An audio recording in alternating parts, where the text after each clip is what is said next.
soyez féconds. Adam n'avait rien. Mais Adam possédait quelque chose en lui que Dieu avait mis en lui, qu'il l'a créé. C'est la raison pour laquelle il dit: sois fécond parce que j'ai mis en toi la capacité de la reproduction. N'ayez pas peur. Il a mis en vous un talent et vous allez manger avec ce talent.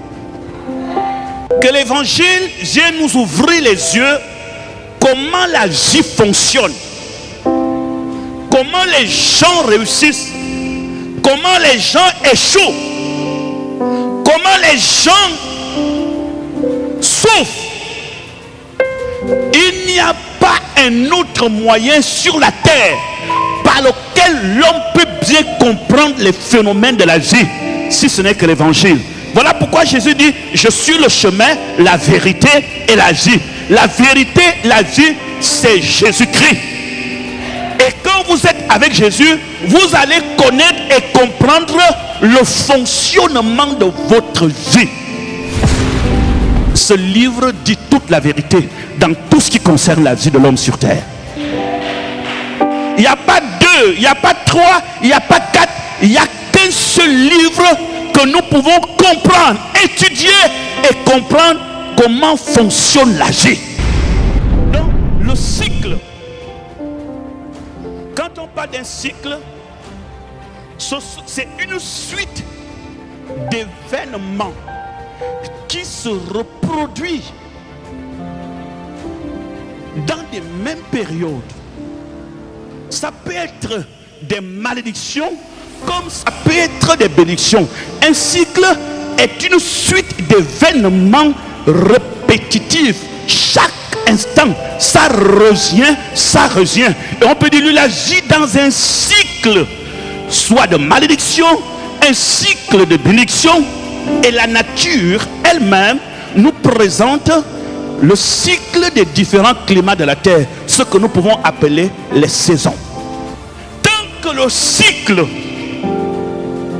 ne s'arrête pas dans une famille, tu pourras aller au ciel, mais ton temps peut être réduit sur la terre.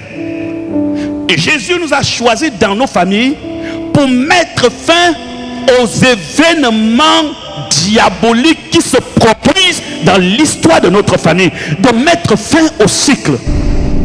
Vouloir paraître ce qu'on n'est pas, lorsqu'on veut montrer un autre visage alors qu'on n'est rien au fond, parce que ce qui détermine l'homme, ce n'est pas les feuilles mais c'est le fruit.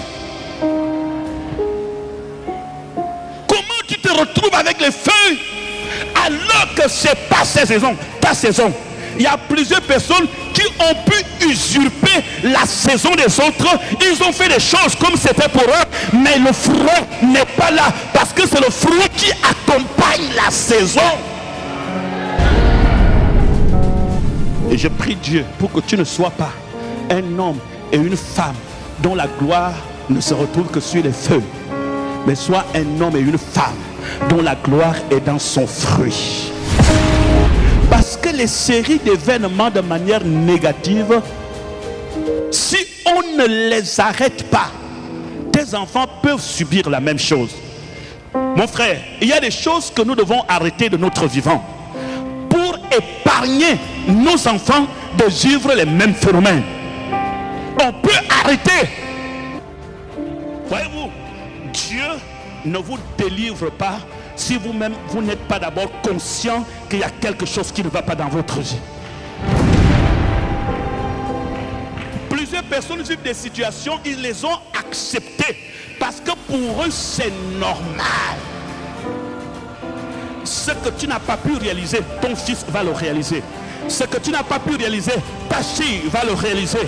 Là où tu n'es pas allé plus haut, ta fille ira plus haut. Là où tu n'as pas atteint, ta fille va atteindre. L'évangile qui doit passer en Afrique doit renverser la sorcellerie, doit renverser des hôtels, doit briser le vaudou, doit briser des malédictions, parce que ce sont des réalités qui sont là. S'il n'y a pas Jésus, il n'y a pas un autre moyen de s'en sortir. Si Jésus était venu prêcher l'évangile en Afrique, Il allait affronter les sorciers. La preuve est que Paul a affranchi, a rencontré les magiciens. Mais en Afrique, il n'y avait pas les magiciens, il y avait les sorciers, les vaudous. La bataille de la terre est une bataille pas pour le salut du ciel. C'est une bataille qui te permet de faire descendre dans ta famille le royaume des cieux. Écoutez-moi, les hommes qui sont là, que vous me croyez ou pas, une femme peut détruire ta vie. C'est l'autel de sa famille. Si tu n'es pas loin, il y a deux phénomènes qui peuvent se passer dans votre vie. Je parle aux hommes. Parce qu'aujourd'hui, quand vous épousez une femme, vous ne cherchez même pas à savoir où elle vient.